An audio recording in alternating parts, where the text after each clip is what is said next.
Hello everyone, Paul Elam here with another installment from A Voice for Men, and today I'm going to be talking a little bit about combat, more specifically women in combat.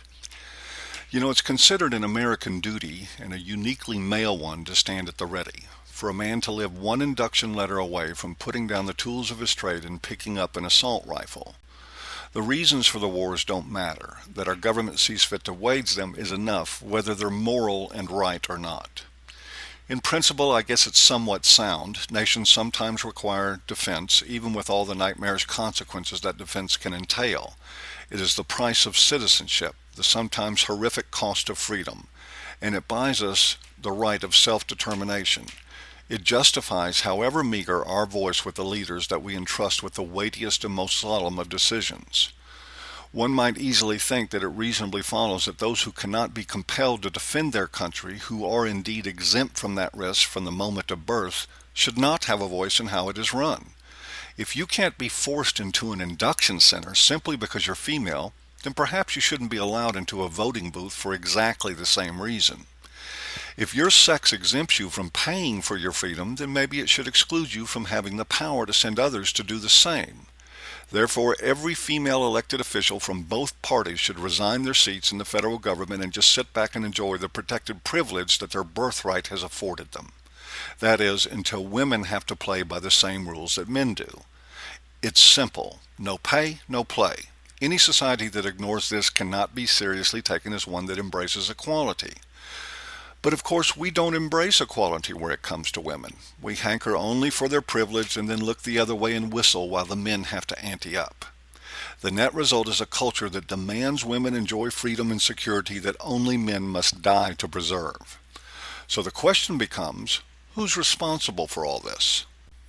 Some part of it, of course, is feminist, since running out of discriminations in the West that don't work in women's favor and being caught regularly now at the ones they fabricate, they now spend more time railing about Middle Eastern ladies' wear than much of anything else. It is part of a consistent and now predictable pattern for feminists, our designated pursuers of equality, to stop short when equality means the short end of the stick. One might think that it's the military itself that's to blame. They still bar women from the infantry, special forces, artillery, and armor, and the resultant breakdown of military deaths by gender vividly demonstrates what a difference those exclusions make. Death by gender in the current conflicts, at least as of 2009 in February, are as follows. For Operation Iraqi Freedom, male military deaths are 4,143 or 97.6%, female military deaths 102 or 2.4%. For Operation Enduring Freedom, male military deaths are 641 or 97.9%, female military deaths 14 or 2.1%. But you see, the military really doesn't make these rules. They simply follow directions from the commander-in-chief. And regardless of who is in office, the commander-in-chief is a politician that is prone to calculated moves that he thinks will garner support from the public in general. And that leads us right back to the mirror and to the social neurosis that guides our military policies. The culprit is public opinion, which is a slightly kinder way to say that the problem is us and our misandric norms. Everyone thinks women should be equal, or at least most people that are reasonable think that. No one wants women in body bags, but unfortunately one must come with the other. It's enough to make looking the other way and whistling habitual, and it has. And it lends the more intellectually malleable among us to embrace the most outrageous of fallacies. Hillary Clinton spoke at the First Ladies' Conference on Domestic Violence in San Salvador, El Salvador in 1998 and said the following, believe it or not, with a straight face.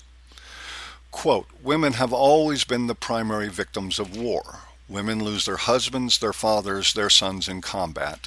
Unquote.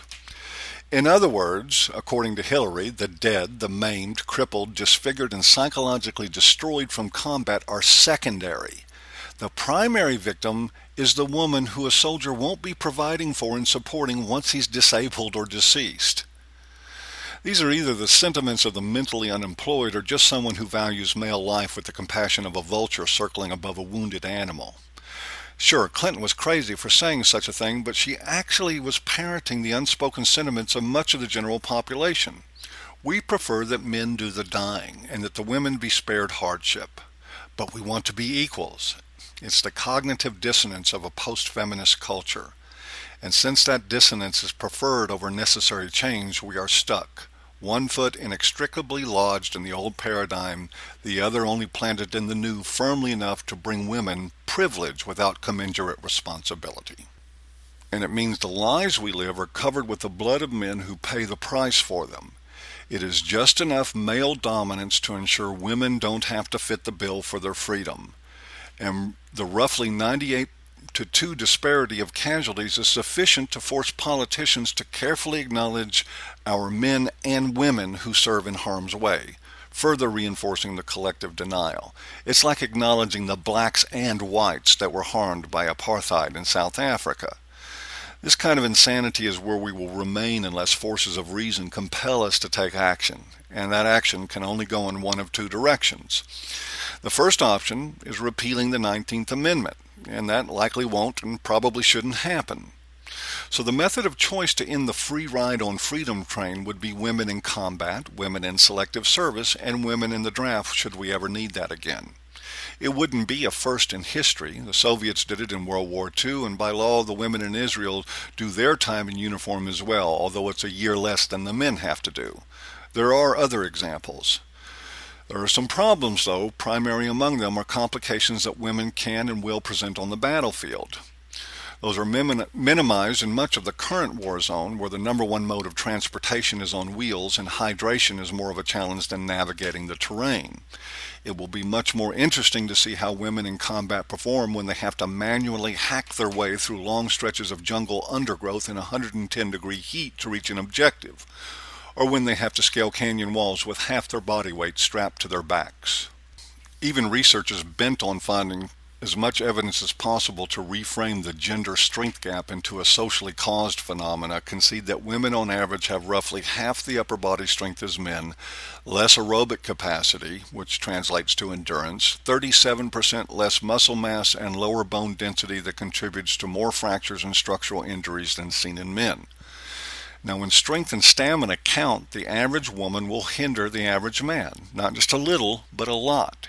And in a war zone, that means she will go in an instant from being a soldier to being deadly baggage. Baggage that the other soldiers will have to carry because she will be taking the place of a man that could have kept up.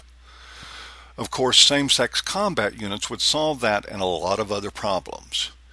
Generally, the real physical differences between men and women don't pose a problem for the dissonant, though. After all, when it comes to domestic violence, men are obviously stronger, more physically capable of the sexes, and can only be perpetrators.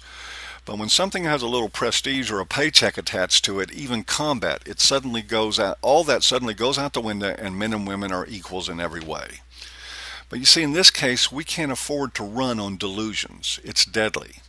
We may find, finally, a legitimate rationale for the doctrine of separate but equal. Women can and should take responsibility for defending their country, and they needn't get our men unnecessarily killed in the process. They can do it on their own, true to the idea that they can do anything with or without the help of man. Or as President Obama has said, women can do anything men can do, and do it better, and do it in heels. Now, one would think that if he were saying anything more than a pitch for women's votes, that he would have instructed Robert Gates to issue DOD changes for combat rules the day he assumed position of Commander-in-Chief.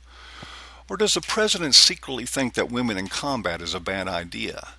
Has he reduced himself to paying lip service to women's equality while quietly he believes them to be inferior and inadequate for the task? Does this make him just like most of the rest of John and Jane Public? Well, one does have to wonder.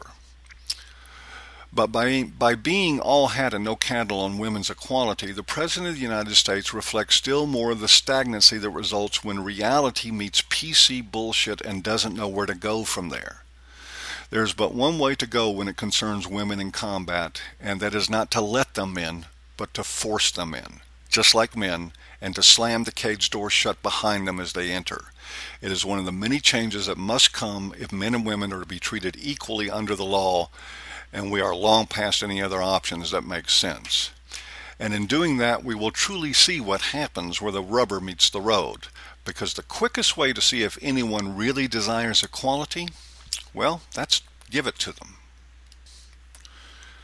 Well, that's it for today, and thanks again for listening to another installment from A Voice for Men, and see you next time.